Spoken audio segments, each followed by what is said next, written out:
The open sea. Turbulent, violent, unceasing, ruthless. But this is a ship's natural home. So a ship out of water is a ship away from home.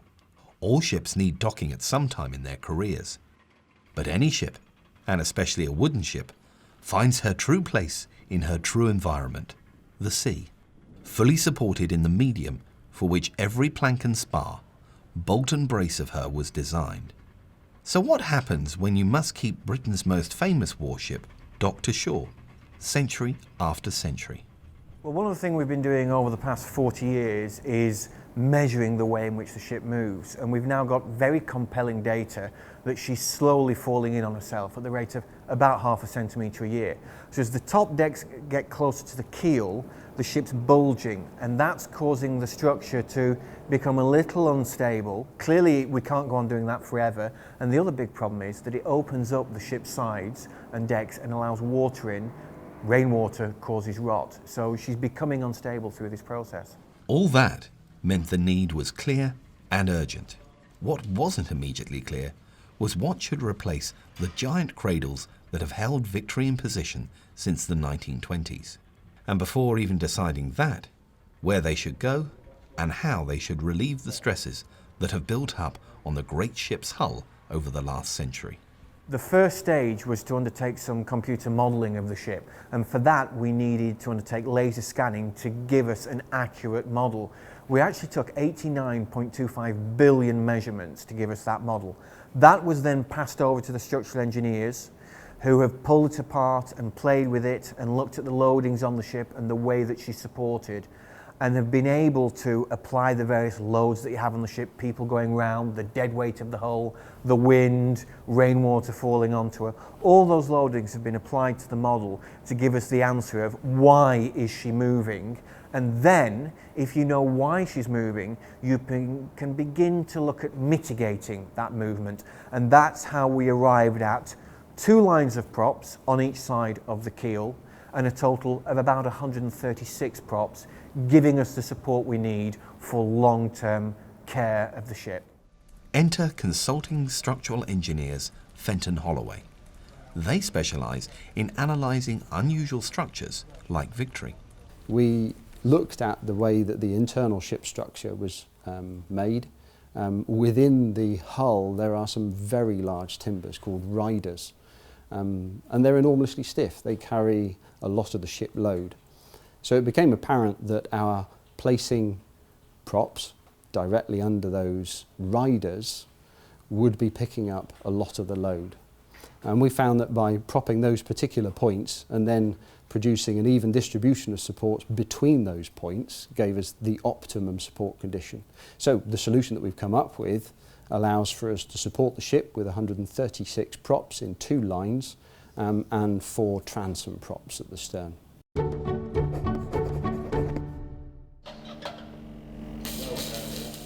To fabricate the props, experience in vintage and veteran shipwork was vital. ML Engineering had already proved themselves with the restoration of the submarine HMS Alliance and with the conservation of the big gun monitor HMS M33, last surviving ship of the Gallipoli campaign. It's quite a challenge, but once the prototype's done, then we're looking at about a 6-week turnaround of each one to site and fitting.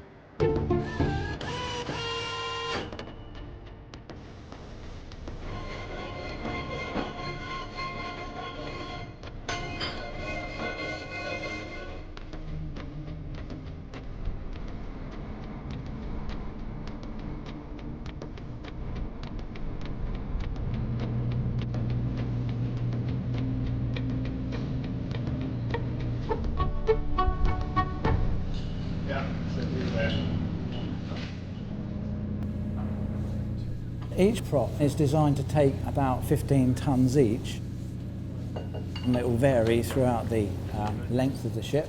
They are capable of taking 30 tonnes each, so we can actually take out a prop if we need to replace some planking or redistribute the load. They're telescopic, and in fact they've got a load cell at the bottom, and we can monitor the load on the prop all the time, 24 hours a day. The idea is if the load does vary at any time, because maybe the planking is moving or the ship is moving, we can actually locate which prop is suspect, and we can come down and readjust it and put the load back or repair the ship in that area.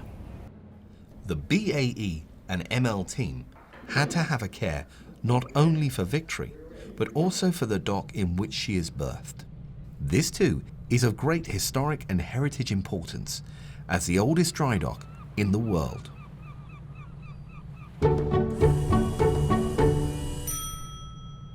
We're going to increase the load from the 10 tonne on the prop up to 20 tonnes. And we're just doing a quick test for 20 tonnes over about a 30-minute period before we remove the prop and move it to a third test position up higher in a different bay.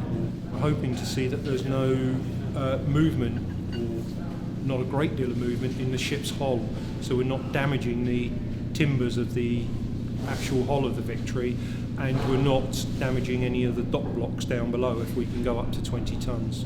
The new support system for Victory must not only be strong, it must also be very accurately sighted. A laser theodolite is used, quite literally pinpointing the precise positions in which, one by one, the new supports must be placed.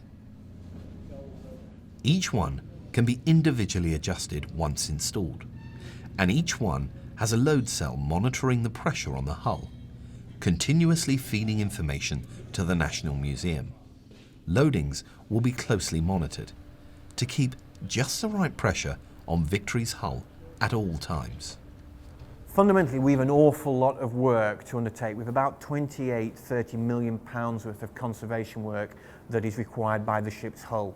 We can't do that until the hull is stable and stops moving. That's the critical aim of the new support system. Stop the ship moving, get her in a stable condition, and allowing us to move on to undertake the necessary work of conservation to ensure that the hull is here for the next 250 years.